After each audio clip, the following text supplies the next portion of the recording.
All right. Hey, what's up, everybody? It is Why We Roll, the tabletop role-playing game chat show from Stillfleet Studio. As always, I'm Chris Pickett, and I'm joined by my wonderful friend and co-host. Wythe Marschall. Yeah, that's Wythe. Today, we're sitting down to chat. I'm very excited. We're sitting down to chat with Moss Powers, the creator of Hellwhalers, among many other titles, through Brutalist. How are you doing, Moss? Brewis, but we're Brewis, sorry. good. No, you're good. I was thinking of Uh, architecture. architecture. No, I'm good. It's a little hot here in Portland, but things are good. We just wrapped up a big campaign not long ago, and it's going great. Hell yeah. Yeah, congrats. Sorry we didn't get to talk to you earlier in the summer while the campaign was live, but we're hoping that when this comes out, probably in a couple weeks, maybe you will have either some late pledging going on, or we can always just direct people to pick up Hellwhalers, which is really good. I did last year, and I was very happy to have I don't buy all the physical books, but very happy to have that one physically in the collection. So I'm very excited to do the same for Book of Leviathan. And we'll talk more about that. But yeah, thanks for making time, and yeah, looking forward to just asking you some questions about your practice. Um, Chris, do you want to We kick it off, or Yeah, I was going to say we usually kick things off, Moss, by just kind of asking folks like, what's your history with table role-playing games? How did you get into the hobby? How did that develop into game design? All that good stuff. But yeah, what's your past? All right, the abbreviated lore. I guess, well, it all started when I was a young individual. I used to play imagination games on like the playground when I was a kid. I remember getting in trouble because we weren't doing enough physical exercise. They made us walk laps instead while we were playing imagination role playing games before they had structure. Probably when I was like in fourth grade or something, or third grade. Used to do that a lot. And then in middle school, discovered D&D 3.5. We kind of played a crude, not exactly by the rules version of it for a long time, as many young folks do. Um, and from there, I took a little hiatus from role playing games after middle school for quite a while, actually. Most of my high school years, I didn't really do a lot of that. But then I returned kind of when I moved in with a college roommate. I was playing a lot of D&D. We played some Call of Cthulhu for a while. And that kind of reignited that. And from there, I kind of moved over to, I guess we can cut ahead to the pandemic when I kind of, I guess, wasn't sure what to do with myself, but I had been GMing and running all these games for so long. I kind of wondered what it would look like if I were to take that a little bit farther. And I started with a game called Trashtronautica. Trashtronautica was kind of a charity endeavor of sorts. I was using it to help animals, which is another one of my passions. I like animals a lot. But I wanted to make a game to raise money for wildlife. I did that for urban wildlife, and then that kind of led me into game design as it kind of stands right now. yeah, that's another great game. I know that one as well. And I honestly, yeah, Brewist has a bunch of cool stuff, and definitely encourage people to check out Trastronautica. It's dear to my heart, the animals genre, and obviously as a big sci-fi nerd, I love that it's kind of animals plus sci-fi in a sleek, innovative indie package. So that was a lot of ground, boss. I feel like you jumped from childhood to the pandemic to. Right? Yeah. So yeah, were you the like forever GM, or were you just, or were you like didn't identify that way? I mean, I asked because so many people who come on here were like, yeah, I was just GMing a lot, and eventually people were like, you should write this stuff down. Yeah. I was the forever GM in our groups. I think it's pretty common for a lot of designers to have been in that space at one point. I think a lot of that was more by choice than by necessity a lot of times. I have a lot of fun world building and tinkering with things and putting together stories. I'm also a LARPer in my spare time, and I do a lot of like storytelling in my LARP community. So there's a lot of history of like being really into storytelling and game design and all sorts of things like that. So that's interesting. Yeah, we've had a couple discussions about LARPing, but not too many. Mhm. Because I feel like Chris, you and I like knew that world, but or like I was not a big participant in it back in the day, and Yeah, still same. just not at time in a way now. Like now, I think I would, but I like it feels different enough. Like it's not quite as like built into the indie, like sit down at a table community. Mhm. So I wonder how that informs game design differently. Maybe one thing is it leads to these more quickly. My hypothesis is it leads more quickly to narrative structure, to like what are we actually going to do imagining together, because I really like looking at some Brewist games that I think are interesting to discuss, like Draken and Knight. The fact that you have like paired like Dragon Knight solo non-solo game, and then the new one, which I don't know anything about really. I just was like on an itch, Killing Time, where it's like someone is Mhm. Father Time and someone is the hero who kills time. Like these are like very different from the. You could be an elven ranger. You guys are going to go kill goblins and later kill ogres and Yeah, eventually yeah. kill dragons. Like it's a different narrative arc. So I don't. It's not totally formulated question. I don't know, Chris, if you have a way to formulate that, but I'm wondering, Moss, how do you do what you do? Yeah, I think you just formulated it yourself. Um, I guess speaking broadly on like the themes and the ways that I get to my game design is like I've always been a fan of kind of bespoke systems for start. I like a system that kind of does what I want it to do. And I've always been of the school of like figuring shit out myself. So a lot of times when I'm coming through game design, I have like a hands-on learning style. So when I'm trying to figure out how to get better at this craft, a lot of it comes down to just kind of making my way through as best as I think I would do it without too many preconceived notions of like other systems or structures. So a lot of my game design kind of comes in not entirely in a vacuum because I definitely do like design homework and study of other works, but like I try to approach it from like a somewhat fresh perspective in terms of like mechanics without worrying too much about the trappings of what came before. Yeah, that makes sense. So less like in the tradition of like let me remake D&D but better, and more just like having Yeah. fun imagining things, what would facilitate that, constraints that would be fun.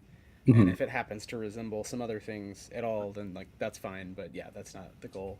Yeah. um, I think that's a cool goal that more game designers could, who do come from a very D&Dified tradition, could maybe consider. Is like, what if you just never play D&D? Like, how would you use dice or cards? Because I noticed there's cards in a lot of your games, and I Mm-hmm. really like that as well. Cards, tokens. I know Vex, who's in the chat, has introduced me some token mechanics and just kind of underlined them in discussions around game design, and I appreciate that because I think there's a lot to do with these very simple mechanics that just get lost in the maze of different ways of rolling dice, different ways of rolling different polyhedra, which is fun, Right. but Yeah. um, it does make things go a certain direction in terms of how you then write out the rest of the book, basically. So I guess, yeah, token mechanics are underrated as hell, says Vex. Um, so I guess to go from there, I mean, maybe Moss, one way to pick your brain a little about your process is to ask about when have you hit a point where you feel like, oh, I feel like I'm really, I know what I'm doing more as a game designer and or professionally, like I'm getting more interest. I don't know if that's before Hellwhalers, which, spoiler, I think we're going to talk a lot about Hellwhalers, but um I don't know if there's this, if a tipping point, or if it's just a slow, like you're just doing, having fun. But I don't know if you can talk a little about the sort of publishing side and that move from GMing and making up games to like even just on itch, right? Like I'm going to put together a cool PDF that someone else can read who's a stranger and figure out, how to use it. Right. Um, I think it's kind of a, a fallacy to conflate like success with being good at a craft. And I think that's something that I'm trying to always keep in mind. So even though my projects have been moderately successful, I don't know that I'm at where I want to be yet with the craft. And I think that those journeys are kind of independent of each other. Um, but speaking broadly, I think in general, having gotten 5 or 6 years into making games, I think I'm a lot further than I used to be, and I'm really proud of where I'm at. but I still have a long way to go in terms of what I want to do with the art form. And like, I consider myself an artist at the end of the day, but like, art is for me at the end of the day as well. So it's like, when I do this, it's a self-gratifying process. I do this because it's fun, and the success and stuff, sure, it helps. But like, when a game does well, it doesn't necessarily mean it is for the same reasons as a game that doesn't do as well, that might be structured in like a different way that just didn't hit with an audience for whatever reason. So I'm very proud of a few of my games that never really made it very far. And while I'm immensely proud of Hellwhalers as well, I think that that's, it doesn't necessarily reflect on anything but a confluence of, circumstance. Yeah, like, if you had to say like one or two maybe underappreciated commercially underappreciated gems that you've done, what's an example of one of your favorites that maybe didn't make it quite as big as Hellwhalers, but something that you really feel connected to? I have two that are my favorite games that I've done. Killing Time is definitely one of them. It's still not quite finished. I'm in the ashcan phase with it. I still want to touch up a couple things in the general of it, but it's a pretty vulnerable game, and it's not really the kind of game that you're going to sit down and play with your friends on just a random Tuesday afternoon. It's kind of a heavier content because it's about death and mortality and how I felt about those things, and still feel about those things. But it's kind of heavier than a lot of games really that people look for are going to be. So I think in that sense, I'm really proud of it artistically, but I don't think it's really going to hit a commercial stride at any point, because it's kind of a more vulnerable space for all of that art. And by the opposite coin, I think I have a really fun game that could do well commercially, is lighter-ish, but it's Infinite Reverie, which I think might just be too weird for most audiences. I really had fun with the mechanics on that one, but it's kind of weird. It uses some like interesting math and cards, but it's a fun one. It's JRPG themed, as a lot of games kind of hit for a little bit. And you're playing in like a cyberpunk dystopia, like overthrowing like this corporation that bought out a country through like some shady business deals, basically. Oh, that's fascinating. Yeah, it also sounds very poignant for where we might be moving global. Yeah, right. I want to play that one when you're done with it, whenever, and especially if it has weird mechanics. All the more reason I want to play it. So just throwing it out there. Mm-hmm. Well, I mean, so like we've crafted a lot of different games, things like that. Up to this point, Hellwhalers has come out. You've got Book of Leviathan, which just ended a successful campaign on PackerKit. Again, congratulations. Thank you. For those who are listening, for those who don't know, could you just walk us through what is Hellwhalers? What is Hellwhalers? Kind of, like, is there like a narrative loop in it? It has unique kind of token mechanics as well. If you want to get into the weeds with that. Sure. So as a broad overview, Hellwhalers is a token-based game of nautical whalers, or nautical horror and Christian religious horror. And you play as damned whalers set upon the seas of literal hell, fishing, fighting, facing the trials of hell, and ultimately trying to hunt a monstrous Leviathan whale in a bid for redemption of your immortal soul. So a lot of it is very kind of based in the BOB system, but I kind of did a little modifications on a few things. There is a GM role, which is played by the captain, and the standard token mechanics of a BOB style game where you would exchange tokens for strong moves and receive tokens for weak moves is kind of added to by a gambling mechanic. So you gamble tokens on a board in a sort of 3d6 roulette game called Sickbo, which is an ancient Chinese gambling game. And you kind of play this game to collect enough souls to pulse the hell whale's heart. Its disembodied heart is owned by your captain, and should you pulse the heart 3 times, you can summon the hell whale, hopefully slay it, consume its flesh, and ascend out of hell. That's the gist of the game. Just some nice light themes. Yeah, Yeah. and there's some great playbooks with the sort of ideas of who is in hell going after a whale. Like, what is this nautical voyage? Like, where are we? It's really great. It looks great. It reads really effortlessly. And the narrative structure is the kind Chris and I talk about a lot. Is it's like tight, but then it opens up into like an infinite gameplay. You know, you can do whatever you want, but you're in a very specific scenario. You know, yeah, you're in hell. Yeah, why not? So what's behind Hellwhalers? I must ask this. I must admit I'm a huge fan of Moby Dick, and I've taught it at the college level. Oh, And cool. in the modern era, it's like, you know, assigning a 900-page book about guys like massaging sperm whale oil together. You know, it's like very. It's both nerdy and boring to most students, but also It's a hard read. yeah, I mean it gets at these questions of like what even is, like, what are books, like what are we doing here, because it's written in tons and tons of short chapters, a lot of which are sort of Mhm. repetitive. I think it's very beautiful and lyrical, and you can kind of sink into it, but it is not that there are not other whale books, but I mean, talk about a guy who nailed a theme. Like, you Right. know, when you think whale, I think like this one dude really liked whales. So why Hellwhalers, and how much, you know, are you drawing on any specific, whether it's religious, you know, Dante, other visions of sort of the afterlife and repentance, or whether it's more the nautical journey? Like, yeah, what gave you this idea? Um, so originally it kind of started out as a visual crossover. I really wanted to do a visual piece, collaborating with one of my friends doing the woodblock, the lino cut stamps, and we were talking about doing that for a game of mine because I was a game designer, obviously at the time. Um, and we were kind of talking about some cool stuff, and I was like, "What if we had a game that was like, um, kind of Moby Dickish and like did something very classical style?" Because he's kind of a someone that enjoys that kind of stuff too. And then we kind of threw a twist on it at the end. But originally, the game was kind of concepted as that, like the game was made for the cover almost.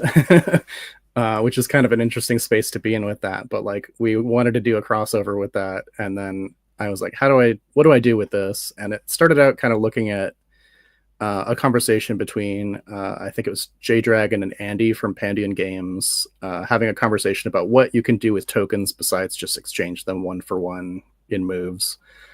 And Jay had said something about positioning of tokens is something that people can explore more. And I kind of took that in a direction of like, well, I had known Sickbo through LARP, and I was like, what if we took tokens and we kind of put them on this gambling game that I was already familiar with, because we do it a lot in our LARP casinos with fake currencies and stuff. But what if we kind of took those tokens and put them in a space where we're tracking where they are and then using them in that gambling game? And then the themes of like the whale were already kind of present in the cover because we were talking about Moby Dick with my friend. So it kind of came together marrying those two like separate ideas of like the visual and the mechanics. But at the end of the day, it was kind of grew into its own project. And I decided once it was kind of a whale themed game to bring on Bogus Cheesecake, Tom Verderberg, and he was he had done a project called Bolarius, which is about sky whales and sky whaling. It was a D&D 5e project. Very fascinating, beautiful book. And when I brought him on and we started talking about having that whale game kind of crossover that we were doing here, we had discussed some other themes that we had in common, and we talked about religion a little bit, and kind of got to a conversation that led to like, okay, well, what if we were whales in hell, like hell whales? And then I kind of drew on a lot of my own religious experiences, kind of as a queer person moving away from the church. I have a kind of interesting history with religion. I grew up very religious and have since not become religious, whereas Tom grew up Catholic. I grew up Mormon. So we had these two very different but iconic experiences with religion. And we had a lot to draw on in that space as well. And the game kind of iterated a few times between more nautical and more religious and like different theming and stuff. But it kind of found its own way when we started just going for it. and the project kind of evolved organically over time. But yeah, it's become what it is, and it's pretty cool as it is. Yeah, that covered. I was going to ask later why Christian nautical horror kind of or the blend of nautical horror with Christian religious horror as well. But yeah, it seems like yeah, just being able to draw on your own personal experience and kind of extrapolating that out into the narrative makes a lot of sense.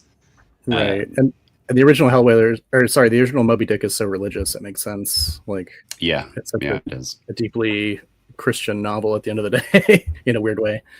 Yeah, although as like and Vex is asking like, what if we're whalers in hell and we kissed? J.K. Unless and I think that's also this is a major theme in Moby Dick studies is like how queer the book is, and Right. how to some degree even though Melville himself didn't come out or something when you're on long ship journeys where it was all guys basically in the 19th Mhm. century, and so even if they put into port and they would in theory be basically hiring sex workers for whatever gender, it's like in theory, a lot of them had queer, romances, and there are Right. moments in the book that are not explicit, they're not sexual, but they're very like That book is unfriendly. homoerotic as It's hell. homoerotic, yeah. And so it's interesting to think about, like, it's kind of religious, but actually for its day, it's pretty cool. Like I don't know, it's kind of a book about like what if we There's a were lot of all layers. people from different races were all hanging out together and treated each other equally, or like a Mhm. person of color could be your boss and you had to respect him. Like it was a very different kind of book from I think a lot of other 19th century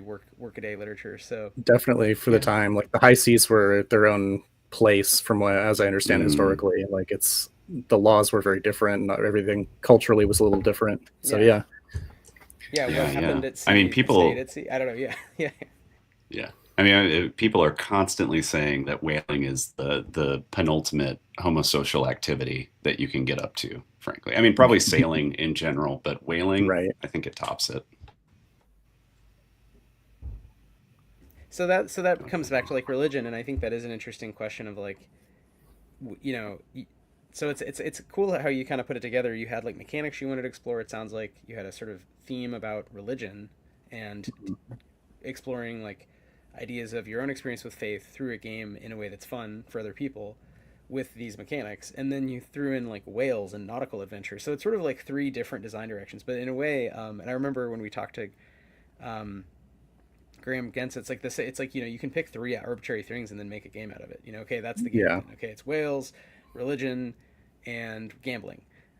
Cool, make a game. I'm curious to hear.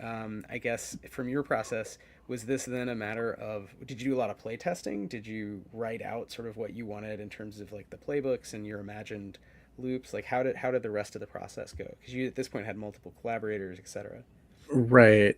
So a lot of it came pretty close to the first few iterations. There was some early play tests where I was testing out like more supernatural abilities for the whalers because like you're in hell and there was like multi-token shoot fireball type shit, but um which would have been metal but a different game, I think. And I really wanted to tighten up a lot of the mechanics I was working on with the playbooks, and those kind of arose from some of my reflection of like these were various aspects of how I felt about my religious experience, especially turning away from the church. And there's 6 core playbooks in the main book, and then 2 in the expansion that they're all kind of various reflections. And a lot of my work, specifically in Hellwhalers, was done most directly on the playbooks. Um, but a lot of that game design came pretty close to the original ideas. It just kind of like flowed out of how I felt about those things, and structuring the weak and strong moves in the very truest sense of like of how to recognize a journey through religious trauma, because essentially that's what it is. And building the playbooks so they have a kind of a natural arc of like this is what it means to do something that is more relapse centered in those kind of recovery from trauma spaces, and then this is what it looks like to kind of rise above that trauma, and like moving forward with a lot of that stuff was really personal to me. But a lot of those playbooks came from very personal places, but the game design was kind of marrying that personal experience to what I know in games. Do you think those are aspects of yourselves, or those like types of people, not all you, but like not to be too personal. I mean, I'm just curious. You know, you're mentioning these are like very, you know, deep kind of philosophical things, and Right. Um, at this stage of my life, I have kind of like a weird Taoist perspective of like I am everyone, everyone is me kind of thing. But like when I think of these aspects, it's very like if they are not directly me, they are a part of me that I can understand enough to write. So while they may not be directly me as a personal reflection of me, they're aspects that I understand enough in my own, concept of self and concept of humanity that I feel comfortable writing them. yeah, that makes sense. You can see the reflection of your own experience, but it doesn't have to be. It's not about you as a Yeah. person. Right. It's a Yeah. type of whaler. Hmm. Um, Yeah, and I mean, Vex in the chat rightfully points out that building arcs into playbooks is hard, or maybe harder than you would expect. And that kind of, for me, it makes me wonder, like, what was your process like writing these kind of specific arcs or narrative loops into the playbooks? Like, how did you approach doing that from a mechanical perspective? Uh, a lot of it just came down to like token economy and kind of where I expected it to go, because it's the basic structure of the token based games. Is like you're gonna have your struggle in the beginning to collect those souls, and you're gonna have to eke through a lot of like vulnerability and fumbling of your character to really get to those moments of spotlight. But I really wanted to highlight that like those vulnerabilities are authentic to the character, and they may be like reflections of the trauma that brought them there. But there's a certain level of like anti-hero to most of the characters in Hellwhalers. Um, so while those characters are going through some shit, a lot of times, especially in a lot of the APs that have been done about it, that have been really fantastic, like you'll see these characters that like really bring up the question of like who deserves hell, and like is it possible to be a one-dimensionally good person, and is it possible to be a redeemed if you're maybe a person that's considered bad. But um a lot of these kind of characters that have arisen through the playing of Hellwhalers, both in my own like home games and playtests and in the APs that I've seen, have come back to like some pretty flawed characters, but I think that's kind of par for the course for what we're dealing with. It's kind of a horror game to begin with, so we really want anti-heroes as it is. yeah, it makes me think of a show that my wife and I have been watching that's really good called The Head. That's about scientists in Antarctica, each of whom has like they're like trapped together and they have like flaws, right? And then there's a murder and all this stuff happens, but it's really just like no one is really likable. No one's like a hero. It's much more like everyone has to get along and survive. And I just think of that the trappedness aspect of being on a ship, like even a normal ship, Right. not in hell. You're kind of trapped.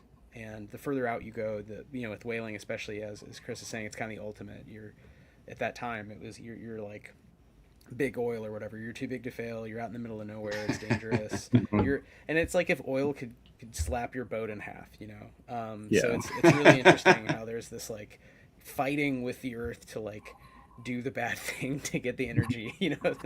Yeah. Yeah, it's really interesting to think about that you could take seemingly you could almost like do an improv version without the playbooks. I'm not saying people should do this, the playbooks are great, Mhm. but where you don't know people's flaws, you know, and you just go in as kind of neutral sailors and then discover that everyone has, yeah, I murdered a guy back in Dublin or whatever, you know, whatever it is. And that sort of comes out and bubbles to the surface, and it makes me think, Chris, a little of the crimes in Danse Macabre, where you know Yeah, yeah. the crime doesn't matter, but also players really latch onto that, and you can see them get really into it, Hmm. and they're like, "No, I killed a guy," you know, and then they're thinking like, "Yeah, I Yeah. killed that guy," and it weighs on them, and like you even tell them like it doesn't mean you actually did it. It's just the church is convict, you know, the church Yeah. thinks you did it, but Yeah, we so leave it we leave it up to the player to figure that part out and to like into the narrative. But yeah, yeah, no, we've had players who are like, "Oh my God, I'm a heretic. Oh, what does that mean?" Yeah, so I think there's something fun about as you know this question of not only what makes a good arc for a playbook or how to mechanicalize that, but how to incentivize, again, using some of the constraints of you're playing a game, there's a gambling mechanic, you're in a specific scenario, but have people fill that in themselves. And I think one of the things I like about Hellwhalers is pretty judiciously moves toward an ending, a group of possible endings depending on what you did.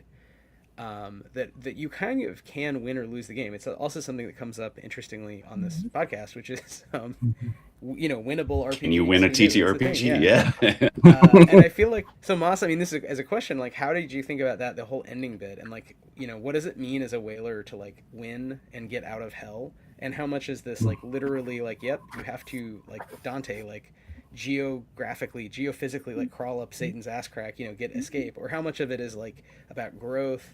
Is that something, I don't know, like if you have thoughts on that, again, with the actual plays you've seen, the games you've run.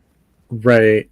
So I was thinking about the fact that, yeah, it is a winnable TTRPG. When I was designing it, I was like, okay, so there's a boss fight, but I want there to be stakes, because like obviously there's one sense of like, this is your goal, you're here for the whale, right? So there's a big boss fight.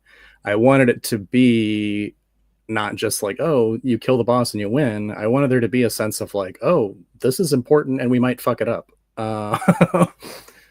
So having that sense of like a real conflict in the end kind of pushed us towards doing the epilogues and having the sense of like, what happens when you do win, right? Because you can win this game. And that kind of brought us to the epilogues, and a lot of what the thesis of Hellwhalers is about. And I kind of talk about this in some of the epilogue stuff in the book, but like a lot of it is really about the journey, not the destination, because it is a horror game and you're going to get some kind of bleak and dark endings in it.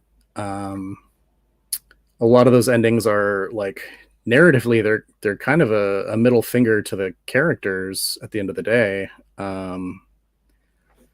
But there's a large number of,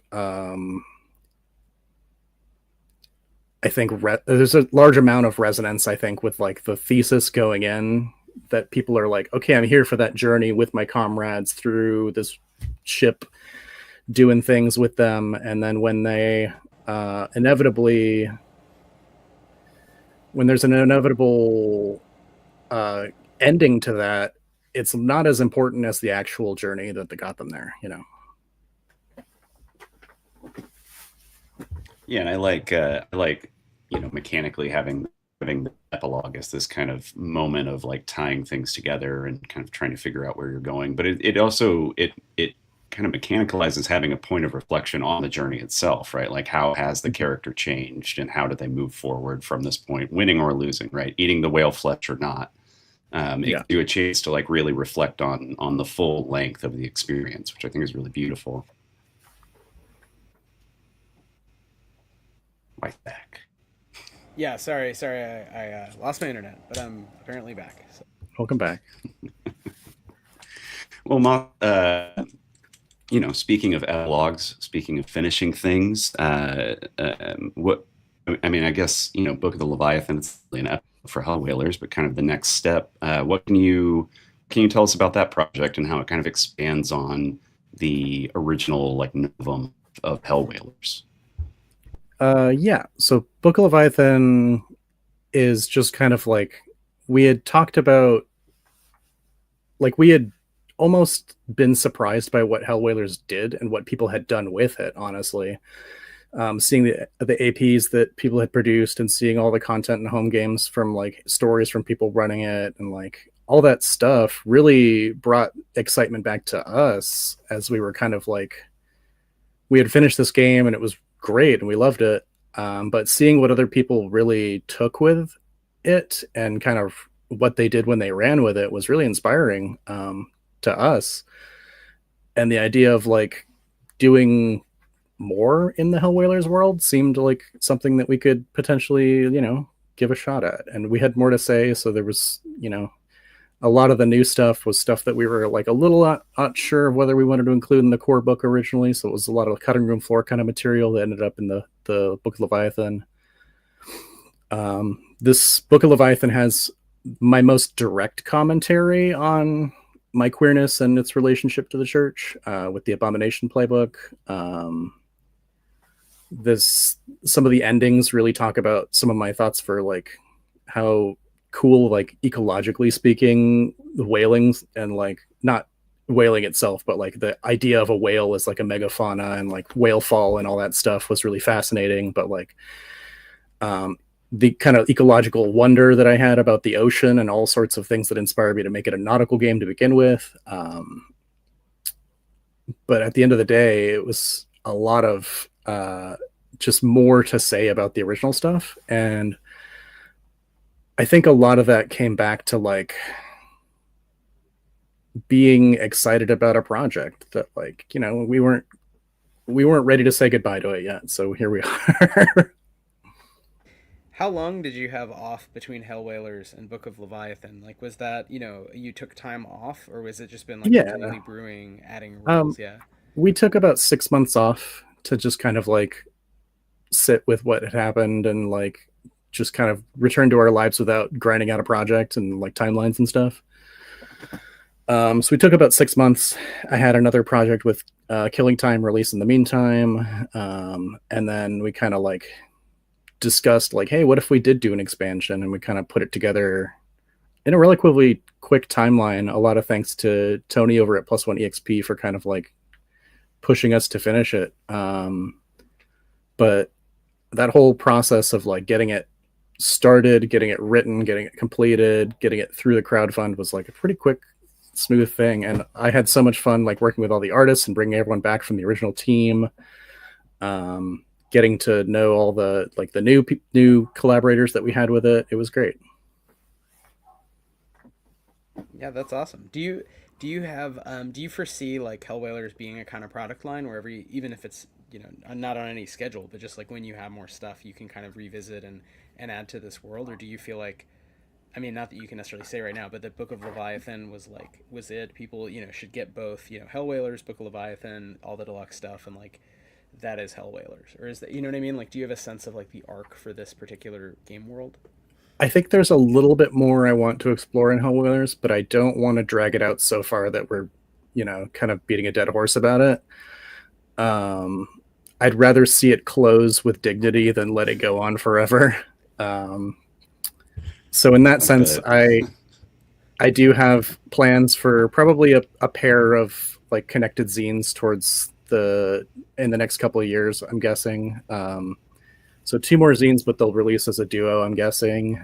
We had talked about doing a Into the Ninth Circle as like an Arctic ice themed expansion. Very cool. Yeah. And then that would be fun. A Sacrament of Oil would be our like oil themed expansion, exploring lots of themes of like Middle Eastern oil wars, olive oil as a sacrament, all sorts of things with whale oil, Christofascism, and like the need for oil and the war machine, all sorts of things you can really tie on with oil. But we have a lot to say still that kind of can fit within the Hellwhalers world, and I'm excited to get those 2 zines out, but I don't want to drag out Hellwhalers forever. Yeah, taking more of like the UK television approach, right, where it's like you get a couple of really short seasons and then you let it lay, right, as opposed to the American television approach. Right. Although that's changing a bit. I want to ask, there a place for ambergris in or ambergris, maybe I'm saying it incorrectly, in Hellwhalers? Also saying that incorrectly tonight. We did have a small reference to ambergris in our first book. There was just a one-off item you could fish up that was a piece of demonic ambergris. There's a lot of really weird things that happen in whaling and with whales, so there's a lot to touch on, but Hellwhalers is layered with tons of references. It's a pretty well-researched TTRPG. If you read through almost any given passage, that's probably a reference to something. That's awesome. I love that. I was going to ask, what are some of the things, you know, after the initial book comes out and you're seeing people playing it, you're seeing wonderful AP being made, you have your own home games. What are some of the things that surprised you on people's individual treatment of it that you then brought into Book of the Leviathan? I'd say I was kind of surprised at how not shy people were about like the themes. I wasn't sure how well received like a fairly vulnerable like subject matter would be if I was putting it out in the world. Like religious trauma obviously is it's a personal matter to me, but like putting it into my art was kind of vulnerable, and seeing other people resonate so well with that and like really grasp onto those themes and not flinch at them was really powerful. and it kind of emboldened me to put a little bit more into Book of Leviathan in terms of like what we were doing, what I was trying to say with it, and a lot of the material that ended up in that was just a little more like forward with some of that stuff, as well as with the horror, because I was really leaning in more into the horror in this one than I was with the first one. I was really enjoying some horrific things I added to the Book of Leviathan, so kind of a horror freak sometimes, and I love it. I ask you, is there any specific like literature or media that you were looking at when you were kind of, up with the horror elements for Hellwhalers? I can't say I can point to a specific horror like space, other than we did throw a little tribute to Junji Ito into the book, which was kind of cool. One of the lore stories, because as you play, you can collect lore that is like 6 segmented stories that kind of tell side stories in Hell. One of those lore stories is like a direct parallel to Slug Girl 2, I believe it is, The Thing That Drifted Ashore, which is a Junji Ito manga piece of Slug Girl that was really cool and inspiring as like a nautical horror kind of space. And we had our artist do a accompanying visual piece to it, and it's absolutely stunning. It looks amazing. She put a lot of hours into it too. That's awesome. Yeah, Junji Ito's awesome. We're very much fans of different takes on horror. I feel like, Chris, and it comes up a lot on the show, like different subgenres. Yeah, for sure. And how different people's personal obsessions or fears. Like I remember when we were talking to Adam Voss about the horror of home robbery, like realistic, like someone enters your home. Yeah. It's very different, and it is more frightening, I think, to an adult than a lot of kinds of fantasy horror. But fantasy horror lets you, of course, explore other themes. So like in our games, we often explore mutation and bodies being otherwise. Yes. And Moss, I love that what you're saying, like with Book of Leviathan, you're pushing yourself to be more forward about some of the passions, the themes driving you, the things you're grappling with. Because that's definitely been my experience of trying to make political games, is like it's almost easier to pull punches and stuff and say, well, no one's going to like that or no one's going to care. But that often is what makes other people check out a game and really vibe with it, is feeling like, oh, I see myself in there. I see some struggle I've had reflected. I see something I'm pissed off about in there. So I appreciate that. That's like over time you're trying to put that more and more into the game. And yeah, it's always fun to just be like, what's some weird shit I can think of that's really horrific, and get a friend to draw. So that's one of the most fun parts of game design, I would say. So Hellwhalers is still going on, as you say. You have these. I definitely love the idea of the Arctic Supplement, the Sacrament of Oil, as to other follow-up zines that you might have in the works. What else do you have going on? I feel like you must have some other game ideas or games coming out. I'm pretty much always churning through backlog projects. I just posted on my Patreon like a list of what's going on in my backlog, but right now I'm working with Alex Reinhardt, creator of Cyber Rats. We're doing a project called Needle Stitch. It is gothic puppet fantasy. So you play as like puppets that have been abandoned by their creators in like a spooky gothic fantasy world. And you're looking for basically either signs of your creators or some sort of sense of why you're here. It's kind of very introspective. Gothic fantasy is the best way to describe it, but it's kind of about what is the meaning of life? What is my purpose as a being, kind of stuff. But from the eyes of a puppet. And it's kind of taking that inspiration from like the constructs of like Frankenstein as a construct of like what that means to be created and all that stuff. A lot of like Dark Crystal, Jim Henson type like puppetry, as well as like a big inspiration for the fantasy. And then like media like Little Nightmares was a great game that was like very like you feel like a small little thing in a big horrible world. So taking a lot of that stuff, as well as the movie 9, which came out a while back, where you got little dudes who are traveling through a horrible, gloomy world. Little burlap sack dude, remembering the movie correctly. Yeah.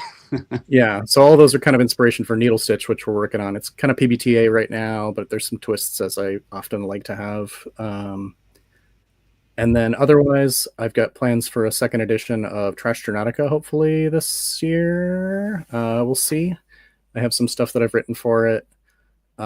Polishing up Infinite Reverie, and then I'm working on a queer horror game right now that is like, I don't know if you are familiar with the anime right now that's just coming out, but it's The Summer Hikaru Died. Yes. Yes. I Uh, just in our Discord, I just highly recommend it for queer boys love body horror summer.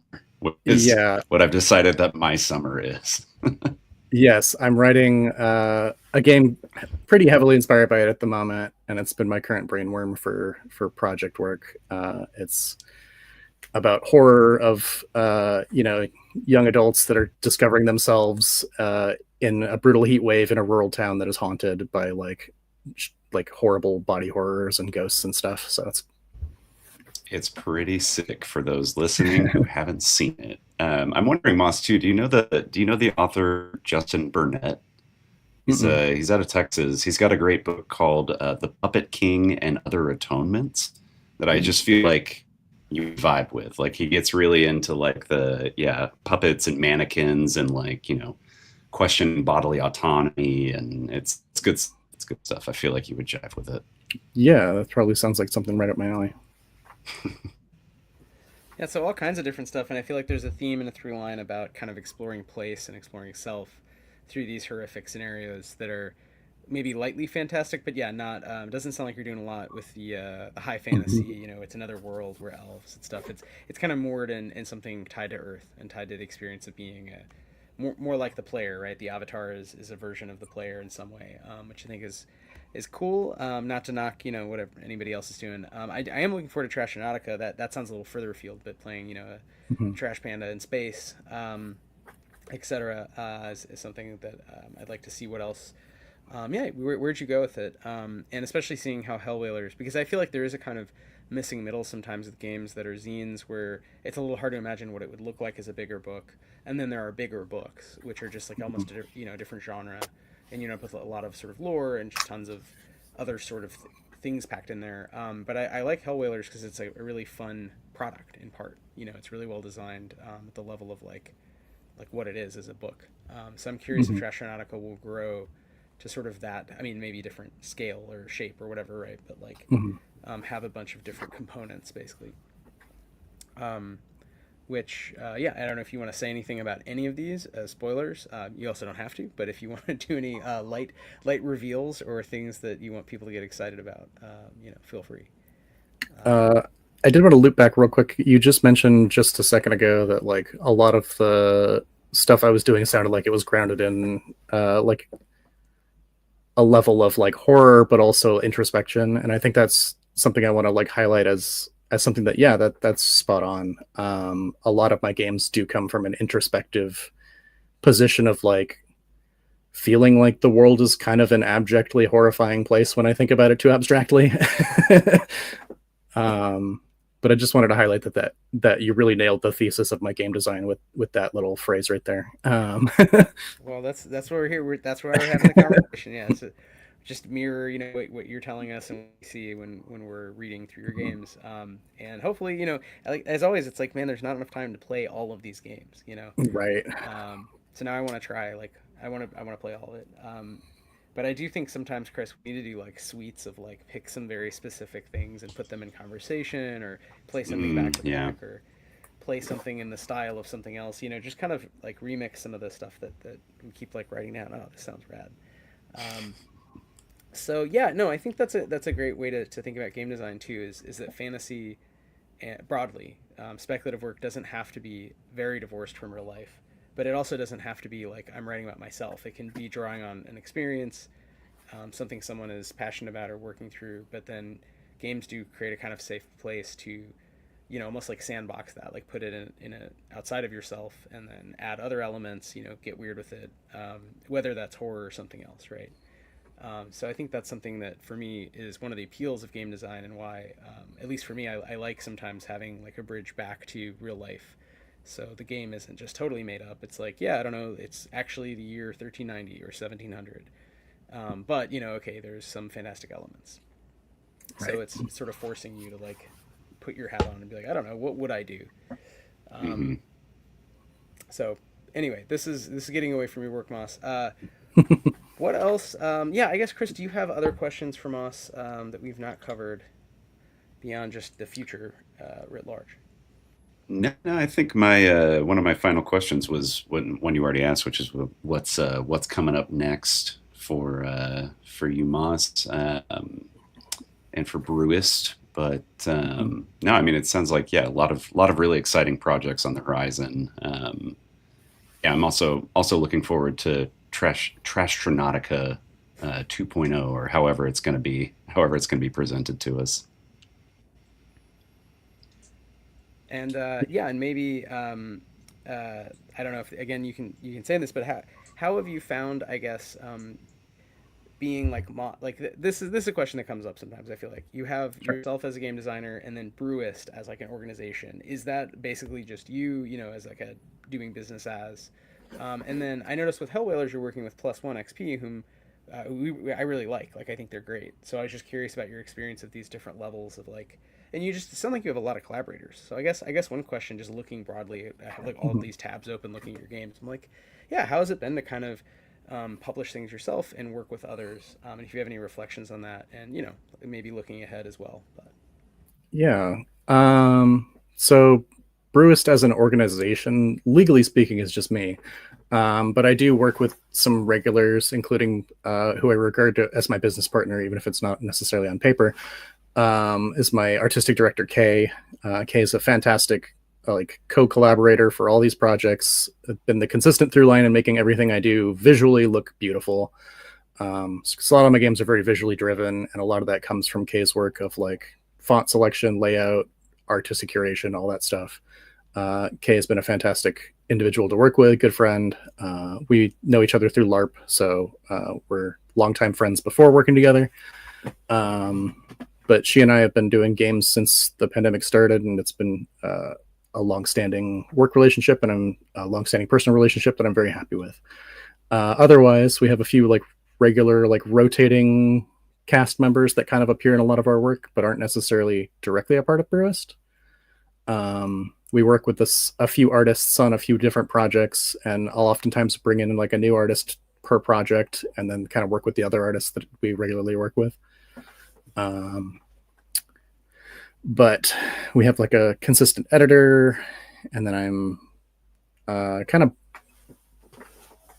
working with Plus One EXP has been for the Hellwhalers project fantastic. That's been like a wonderful collaboration, and like Tony's been such a huge support. The whole team has been a huge supportive bundle of great joy to work with, and I have had the time of my life working with them. So they're very good at what they do, and having the extra like, accountability helps on my end, honestly. Someone that can kind of wrangle in my freeform artistic nature and get that to hit a deadline is a pretty powerful thing. yeah, I I can feel you on that. identify with that. Yeah, we're both like, oh yeah. Yeah, yeah. That's Luckily, why. we're That's why accountable we to each other. exactly. That's exactly right. Um, well, cool. Well, yeah. Well, I'm glad, Moss, that you found these creators. We also, I'm very biased to people named Gay because that's my wife's name is Gay. She says a K often in, Mhm. you know, like at parties. It's easy to sort of spell. But yeah, it's great that you find artists you want to work with again and again. That's how our collaboration started. Not just with Chris on the pod, but the other Mhm. artists we work with here in New York. We basically just met folks, and Tony, who's not in New York, but people we liked, and just kind of kept wanting to find excuses to work together. So I feel like um, that is one organic way to try to build games that are a little bit beyond what any individual can do, especially if you're not using AI, and not Yeah, rich. Basically, if you're rich Yeah. using AI, whatever. But that's a for the different rest of it, that's a different arc. yeah, yeah. So thank you for sharing so much of your practice and your time. Yeah, yeah. And yeah, I mean, as a last sort of substantive question, I was just going to ask Moss if you had any things that you've been reading or playing outside of your own work in the RPG space or board games or whatever that have kind of inspired you, innovations, things you're seeing. I don't know, just anything cool that you wanted to kind of shout out that yeah you'd recommend. Let's see. I've been going back and reading some of Vincent Baker's blogs, but that's all stuff that's kind of old for the general timeline of things. As far as newer stuff, I'm always keeping an eye on what Caesar Kapakal, a creator, has been doing. He's always coming up with interesting, cool mechanics that I think are really fun and kind of bespoke. He's a creator that's done a few projects that I'm a big fan of. Scrap, Into the Wind, a few others. But Caesar Kapakal always has interesting designs that I'm looking out for. As far as other games, I'm doing my homework on some queer horror stuff and was looking around for some of that. So if anyone has any recommendations, they can drop me some. But I've been looking at those separately. I'd love to see more together. Right now, I'm looking in mechanically at intimacy mechanics from Sapphic World, which Dark Demon Eclipse does. Kind of looking in general at some other mechanics and vibes from Richard Wayne, our Rook Studios. Yeah, just been kind of looking around, checking out things, you know. Love it. Digging in the crates, doing the research. Yeah. Yeah, I love Richard's work. Yeah. No, I love Richard. We gotta have Richard on the pod too. We gotta have Richard Antonio. I know. But yeah, no, I also love the intentionality there. You know, looking through games for specific mechanics and how others have treated, you know, simulating different narrative situations. And I think that's one of the great things of the zine era. And the more you get to know folks, is you can kind of just, you could ask them directly or look through. You know, you're aware of more. So that's been fun to be sort of part of the efflorescence of just like different kinds of games beyond roll a d20, try to get a high number. Well, with that, Moss, thanks a lot for coming on. Anything else you want to discuss, or any sort of tips you would offer folks who are listening who enjoyed Hellwhalers or any of your other work before we ask where we can find you and say goodnight? As far as like tips for anyone that's like wanting to be in the game design space and wants to be inspired by some of the stuff I do, just like I would go back to some advice that I read. It's like try to go back to source materials instead of derivative arts as your inspiration. Kind of remember what inspired you. Kind of trace the tree up and see what that comes from. Like, it's a fun way to put it.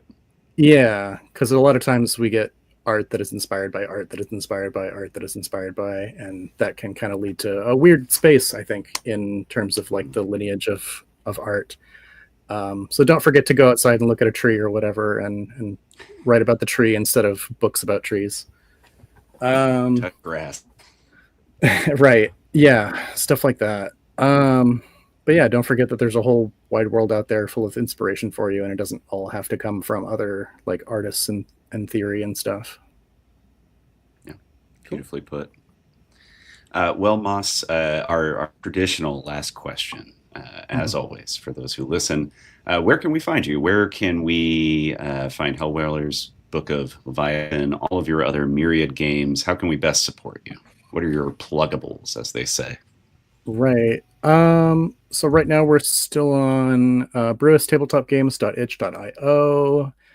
For most of our games, you can find the Hellwhalers books in physicals and digitals, and you'll soon see Book of Leviathan at +1 EXP. Their website. We're also on a website that is kind of technically finished, but also not really finished. It's kind of like live, but we're still working on it. But it's brewisstabletop.games is our website. You can buy our stuff through there, or like just check out what we're doing. I'm always on Blue Sky at Mossdagger, MOSSDAGGAR.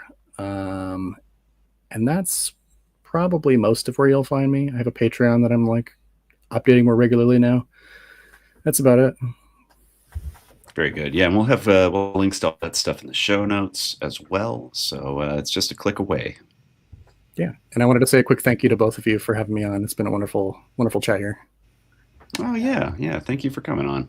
Yeah, thanks for making time, and yeah, we'd love to have you back on, and in the future maybe we can do something we've done in the past that I think Chris is really fun is play at least a couple of scenes. Sorry, I'm distracted by the chat, which suddenly is getting weird, getting spammy. But Thanks, do a Joe. couple scenes from a game, and then sort of unpack it with the creator. And so I think maybe in the future, Moss, if you're working on something you're excited about, something like you said, this kind of innovative game you're worried is too crunchy and fun, then I definitely think we'd love to play that. We'd love to take you up on that implied challenge and toss some cards.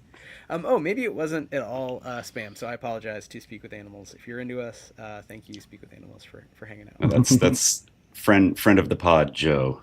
Hey, Joe. Sorry, I was distracted by the beautiful snail emoji, which I don't, or whatever that is. It looks like a snail to me. Everything does. So on a podcast, listener, enjoy that I'm looking at an emoji that's probably not a snail and misinterpreted as a snail.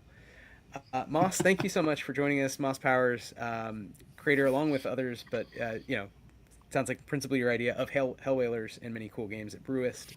And we hope everyone checks out not only Hellwhalers if you haven't, but if you already have, then Book of Leviathan and whatever Moss gets up to next. And for now, we're signing off. Thanks, Vex, for pointing out it's a speaker eyeball emoji. Yes. Bye, y'all. Bye-bye. Good night.